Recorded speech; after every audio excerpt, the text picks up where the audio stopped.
Good afternoon. This is Ezekiel Ojo, Moment of Empowerment. By the grace of God, we're going to be looking at a topic titled, But This Kind Goeth Not. The first rule of living a mountaintop life is by committing to prayer and fasting. Most believers are weak.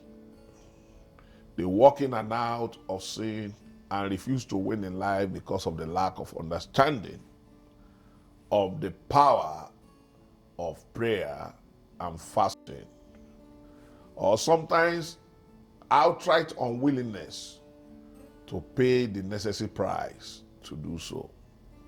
I found out that in life everybody wants to win, but not everybody wants to make the sacrifice to win. For every victory, there is a sacrifice. It was so amazing that in the story of Matthew chapter 14 that we're looking at, there was a man that came and he had a sick child. And because he had seen the servants of the disciples of Jesus with Jesus, he felt that there was nothing that Jesus could do that they would not be able to do. And he went to them. And unfortunately, those guys could not cast the devil out of the child. And the man was embarrassed. And he came to Jesus and he lodged a complaint. And Jesus was disappointed. He said, oh, this faithless generation, for how long am I going to be with you? Bring the child. And he cast out the devil. Immediately, the child was made whole. Obviously, those disciples were disappointed. And they wanted to know why they could not deliver. How come we have been following you? We just follow every time, but we couldn't just do anything. I mean, everything has to be on you. It's an embarrassment. So they came to Jesus and said, why could we not cast the devil out of the child? And Jesus told them straight away, because of thy unbelief. That's number one. Number two, this kind goeth not, except by fasting and by prayer. Because you are faithless, you could not cast the devil out. And because you did not generate enough power in the place of prayer and fasting, you could not build up faith to cast the devil out. So that was the story. So from this story, some truths can be established. Number one, the world knows there is power in Zion and will always come to the church for solutions to critical problems of life. That was why that man went to Jesus' disciples. Beloved, if you are born again, you're a Christian, you belong to Zion. The world knows what Zion can deliver. And they will always come to you. My prayer is that when they come, you will deliver. Number two, the man did not see any difference between going to Jesus directly or going to his disciples. As far as he was concerned, either party can solve his problem. Unfortunately, that day, he was disappointed because the disciples could not deliver as expected. Number three, when Jesus appeared on the scene, he too was disappointed. And he gave two reasons why the disciples could not deliver. He accused them of being faithless and unproductive, despite being with him for so long. He rebuked the devil, number four, and immediately the child was healed. The difference between the action of Jesus and the disciples was that while the Bible did not record the disciples rebuking the devil, Jesus did. The disciples never rebuked the devil, but Jesus did. What does it mean to rebuke? To rebuke means to check, to silence, to put down with reproof, to restrain by expression of disapprobation, to reprehend sharply and summarily, to chide, to admonish. The word rebuke implies recognition of the rebuker's authority on the part of the person or thing being rebuked, just like the army giving orders. Indeed, the issue of a very direct order by a person with authority with the expectation of instant, complete, and final obedience of the order.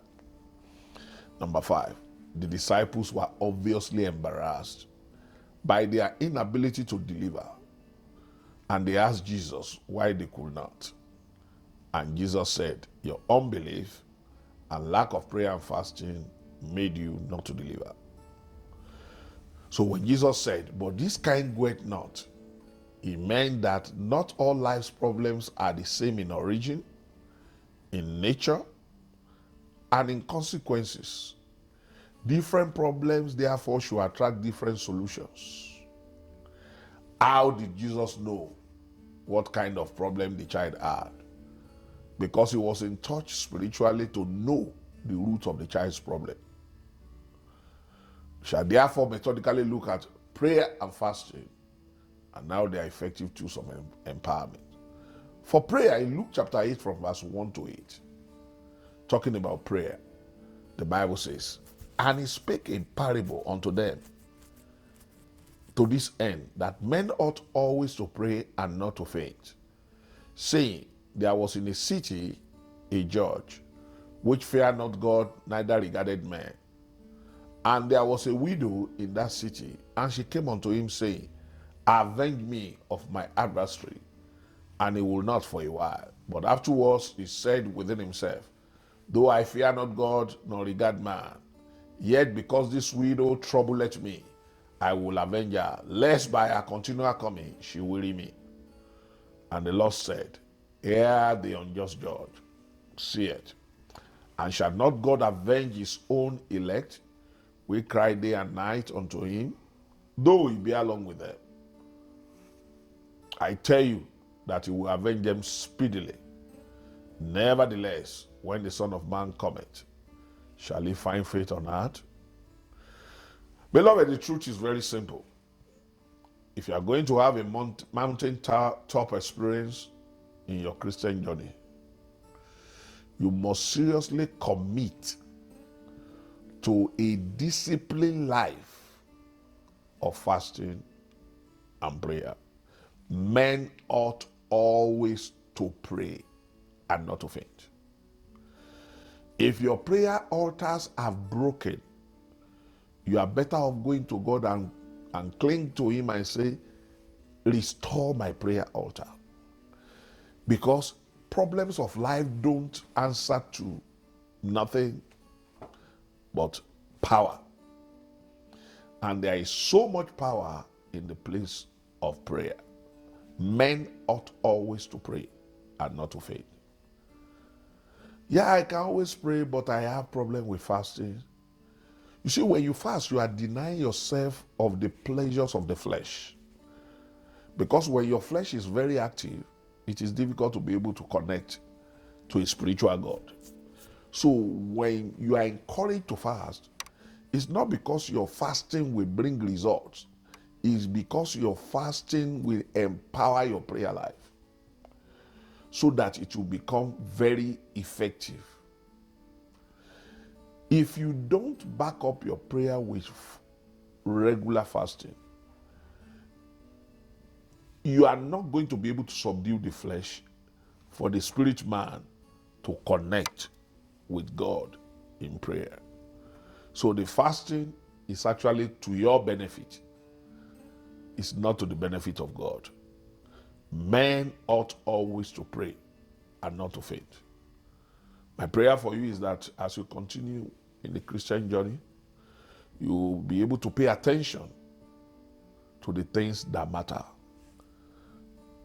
And prayer and fasting are things that matter for a mountaintop life, for a life of victory. If you don't, you submit yourself ignorantly to the defeat of the enemy. My prayer is that that will not be your testimony. You will live a mountaintop experience, and the Lord will strengthen and enable you to commit to effective prayer and fasting. Till I come your way, same time next week on Moment of Empowerment, I remain Ezekiel Ojo. God bless you.